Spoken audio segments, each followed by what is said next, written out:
First of all, good afternoon, Happy New Year to everybody. It's great to be back in Pullman. We had a solid start, obviously, on the road here with the Oregon schools, and really proud of the effort and determination that our team showed in both victories on the road, especially in the double overtime at Oregon State. I thought that our senior leadership certainly stood out in both games, and unfortunately with the loss of Irtia Mojo to an ACL injury early in the Oregon game, our leading scorer and our starter at the 2 spot, we had to adjust very quickly, and fortunately our leaders were right there to make sure that got done. Talk a little bit about that Oregon game or the weekend overall. It's kind of back and forth. Yeah, and, first time in the new arena, and that took some getting used to. Obviously, hats off to them. It's a beautiful facility, and it's another great facility for our players in the Pac-12 to participate in. I thought that we came out from the start controlling the tempo. Defensively, that we were able to take them out of some things and force some tough shots. And because of that, I felt good about us getting into our running game. We were playing 12 players, and we were able to rotate our players and get it done. I thought that we could have taken care of the ball a little bit better against their pressure.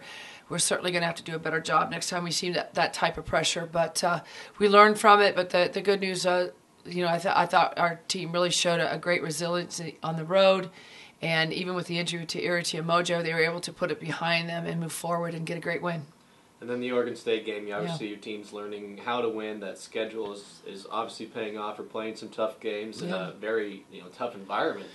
The preseason, our first 7 were on the road, and we played in some very hostile environments all over the country. And I think that, first of all, Oregon and Oregon State both had great crowds, and they were really loud, and it's great to see that kind of support for women's basketball in both those cities. But I think we've learned that we can kind of, if you will, kind of put that in the background and really stay focused on what we need to do as a team. And I think that really paid off for us. Obviously we had our chance to win it in regulation, and the shot didn't go. And then in overtime, we started out a little bit sloppy. I thought we were a little bit rushed. And the second overtime, it was great to see us settle down and really execute at a much, much higher level on the offensive end and defensive end. We mixed up our defenses. We were able to get some steals. And fortunately for us, I thought we were strong on the glass, and closing out the game 11 for 11 from the free throw line was the difference, the margin of victory, if you will, for us. One consistency over the past couple weeks has been Jazz Perkins. Jazz being named the Pac-12 Player of the Week.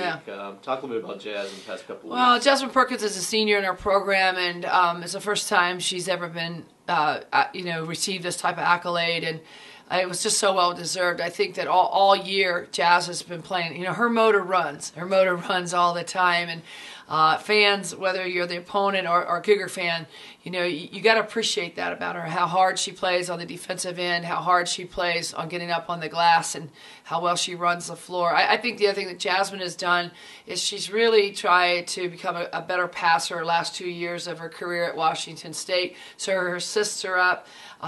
She really takes stealing the basketball very, very serious. She loves getting into passing lanes and making things happen and putting pressure on people if they can make a miscue offensively, she's going to take advantage of it. And rebounding, she had 15 against Ohio State, who was 10th in the country, 14, 13, in her openers against Oregon and Oregon State. So she just really plays with a high motor, great energy. And that type of that kind of energy is something that the rest of the team I think feeds off of a little bit. But hats off to Jazz for winning the award. Jazz knows she wouldn't have won the award if her team and all didn't have the 2 wins. So it's a team award, and it's great to see Jazz get put in the spotlight a little bit. Now you're set at 2-0 in the conference. Now you begin a 3-game homestand coming at the right time now. But let's talk about a little bit about this new week, or 2 conference newcomers, Utah and Colorado. Utah coming off an NCAA tournament, and Colorado undefeated right now. Yeah, they are both, and we knew that. They were both just fantastic programs coming in women's basketball, well coached, teams that, certainly are winning and winning at a high level. Utah, like you said, being in the NCAAs last year. and all. I think both teams execute very, very well. They're going to test us in our ability to take care of the basketball, and we have to, offensively, we have to take care of the basketball and execute and make sure that we're strong in our cuts, that we're setting great screens, that we're getting our teammates some open looks. And I think, both games are going to come down to execution offensively and our ability to win the war on the glass. And it can't just be Jasmine Perkins. It's got to be a team effort. So we've got to do a better job on the interior of not allowing the second shots by the opponent. And for us, I think that our front line has to step up a lot more and get us second shots offensively. Talk a little bit about your team as a whole right now. You start a freshman at point guard, but you have two seniors coming off the bench, and Rosetta and Rosie. Yeah. Hannah Potter has stepped up in the low post. So you're playing a lot of people, and that's continuing to be a good factor for us. Well, our depth certainly has helped us all year. I trust my team. I know, we've had this discussion with our players individually and collectively as a team. Is that I trust them. I know that we can get them in. We have the luxury right now of playing some different combinations, and hopefully those give other teams mismatches or gives us a big advantage, if you will, in certain situations against certain opponents. But I think that it starts with senior leadership. It obviously our depth. And we're talented. We've got some young kids that are pretty good. We've got some older kids that are pretty good. So we've got a lot of weapons, and we just need to just keep getting better each day. I think that that's really important, and for us to continue to be honored with the fact that no matter who starts, it's more important who finishes the game. Our bench has typically outscored our starters. That's okay. That's okay. As long as we have a group effort out there with all 12 players right now, we're going to continue to win a lot of ball games.